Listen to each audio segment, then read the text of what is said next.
The parish itself started in 1829, and that's when Cochrane first came here. And in 1831, he actually built a wooden church. I was just behind the church here. And in 1844, he started construction of the stone church, and it took about 5 years to finish. And it was named St. Andrews for the patron saint of Scotland, because there were a lot of Presbyterians that were in the area. So by naming it St. Andrews, it sort of made them feel that they were welcome to come to the church. It's the Gothic style, which is the pointed windows, which you can see is also carried out on the pulpit, and up by the choir stalls has that same Gothic look, and also the lectern has the same Gothic look. It was always the size. In the earlier years, the pews actually went right to the back, and in the 1930s, I think it was 1931, they made a winter chapel out of that area, and they closed this one off from Christmas to Easter because it was just costing too much to keep it warm for the amount of people that were coming, so they made the winter chapel. And then in the 1980s, when we had the massive reconstruction work, or restoration work actually, we just converted that into offices, the washroom, and then the coffee area.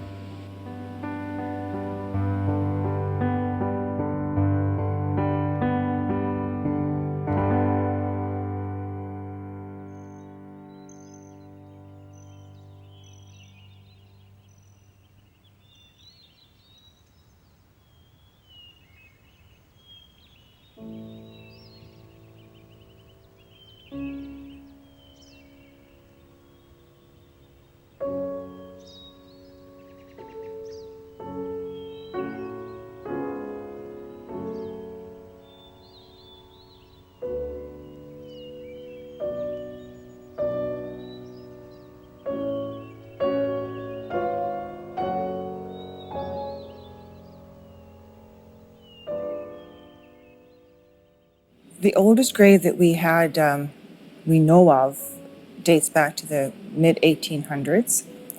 There was a wooden marker on it, but of course over the years that has deteriorated, but we have marked the area where it is. There are a lot of unmarked graves in the cemetery, over 2,000, for the simple reason that people just couldn't afford to have the proper kind of monuments. A lot of them were wooden, or maybe not even marked at all.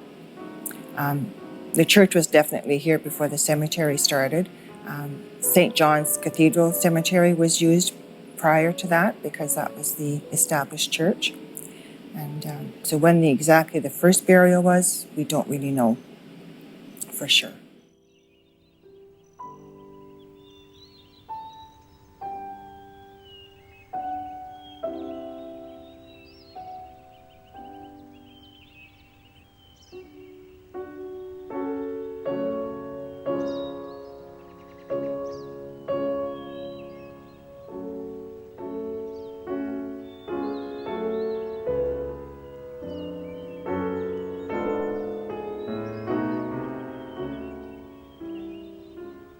The stained glass window in the front of the church is in memory of Archdeacon Cochrane. It was put in circa 1885. He died in 1865. It took him about 20 years to actually raise enough money for the window itself. The red is very strong because it's mixed with gold paint to give it that really brilliant red color. And we were told that the blue comes from France. So the window itself came from England. And the man who designed it came across with it because it came across in pieces, so he could make sure that it went together the way it was supposed to. The clear glass windows themselves, for the most part, still the original, because you can tell that it's made with rolled glass, which means it's uneven, so you get a little bit of distortion. The other stained glass windows were just put in here about 3 years ago. They're from St. Thomas Church in Lockport. That was closed and deconsecrated, so we decided to bring the memorial windows in here. And the memorial one over on the east side is also from St. Thomas. That used to be in the when you first entered the church where the bell tower was. So we have all the memorial windows here.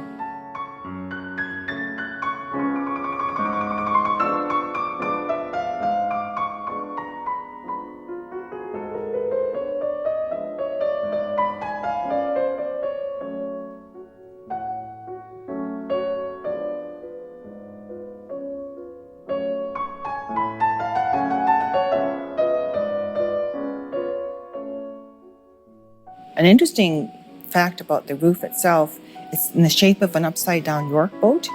Because like I said, most of the people that worked here, lived here, worked for the Hudson's Bay Company, so they knew a lot about building York boats, and they figured that was a good, sturdy design to use, so that they incorporated that into the roof. So you don't see that in very many other Anglican churches, for sure. They're usually the tall, peaked one. The lights, originally they were the coal oil. They were on a pulley system. You pulled them down, and you put the coal oil in them, you lit them, and then you put them back up. And then the 1930s, we got electricity here, actually temporarily for the 100th anniversary. And then these, thankfully, were put in storage. And then as a centennial project in 1967, we had them restored.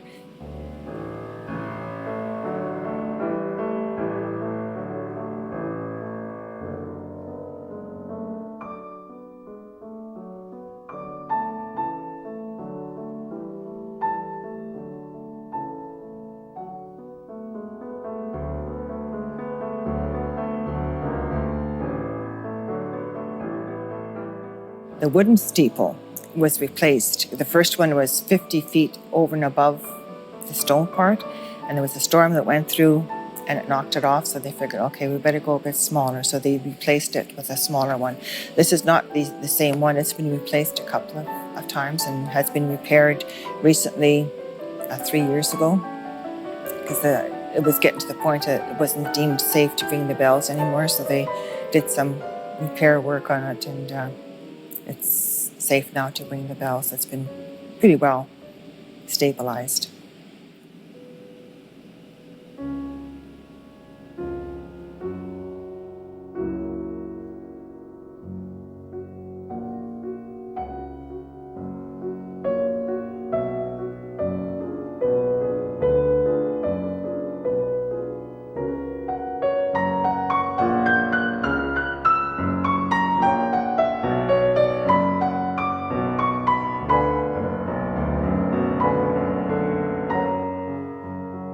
Every Sunday we have services 11:15.